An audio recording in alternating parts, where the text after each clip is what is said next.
Monsieur l'arbitre, monsieur... Et c'est parti pour le coup d'envoi donné par le demi d'ouverture Anthony Fuertes. En avant, avantage. Ballon, mal capté, il y a eu un en avant. Et voilà, on va tout de suite jouer sur les extérieurs. Voilà, on reprend le centre du terrain du côté de Bourgoin, du côté du Stado, pardon. La puissance. Avantage terminé sur un avant. Restez. Tentative, on est à une cinquantaine de mètres. Il fait un bon, il est bien dans les clous, le terrain. Maurice. Tentative, première tentative pour les joueurs du Stado. Tranquille. Et c'est l'ouverture du score après seulement 2 minutes de jeu. Très bon jeu au pied, bien allongé, qui passe au milieu des poteaux. Et cela fait 3-0 pour le Stado qui mène face à Bourgoin.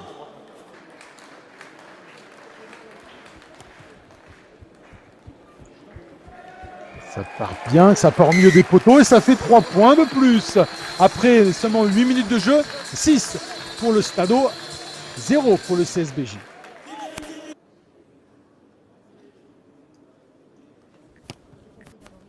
Ça part bien, ça monte bien.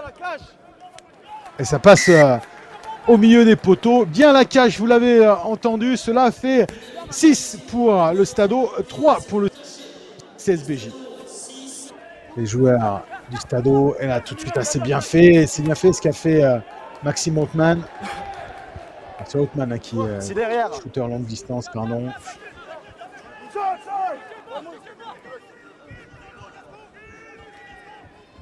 Les extérieurs, Fuentes, Alofa. Ça circule bien. L'accélération du faux Jonathan qui revient à l'intérieur. C'est bien fait, l'essai. Le premier essai de cette équipe du Stado dans cette rencontre avec ce très bon retour intérieur de Jonathan Dufaux qui a pu servir son demi de mêlée et qui est allé marquer Thomas Lucero qui marque le premier essai de cette rencontre entre le Stado et le CSBJ.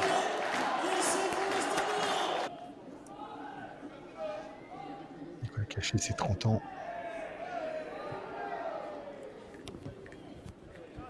Ça part bien. Allez, ça passe.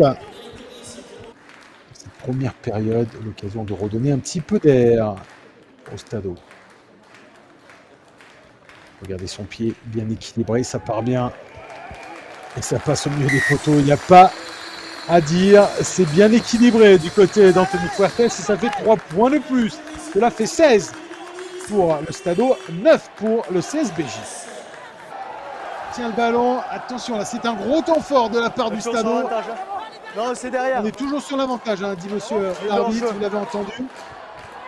Cette fois-ci, c'est Duny qui va retrouver Alofa. On va sur les extérieurs. Est-ce qu'il va pouvoir y aller? Est-ce qu'il va aller au bout? Et ça va être l'essai. L'essai qui va être accordé, me semble-t-il. Alors, il y a 2 ou 3e ligne casquée. Il y a un peu mal à voir celui qui a pu récupérer ce ballon. Mais gros temps fort du Stado concrétisé par l'essai de Léon Saint-Guilhem, me semble-t-il.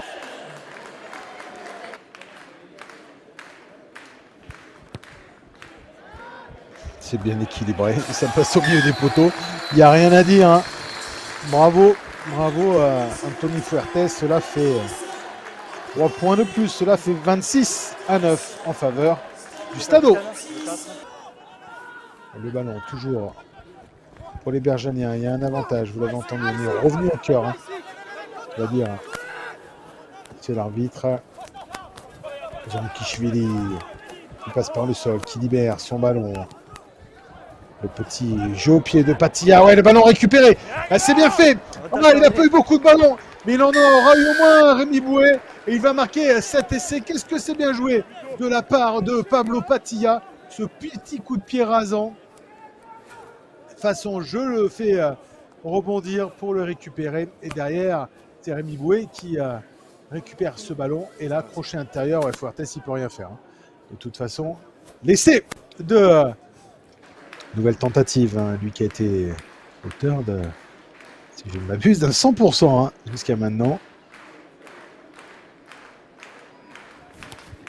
Bien équilibré, ça part.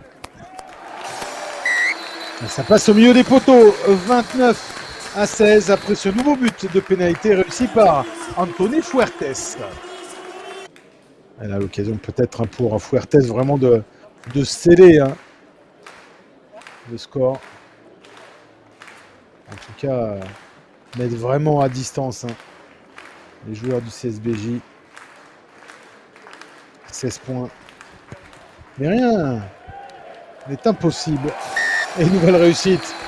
32 pour le Stade et un 100% pour Anthony Fuertes. Et ils ont marqué ces points. Et c'est la fin. Monsieur Hervé, oui, c'est la fin de la rencontre sifflée par monsieur Thierry Rabillet. Victoire du Stade 32-16. Les Bergaliens vont rentrer dans le Nord-Isère avec aucun point de bonus.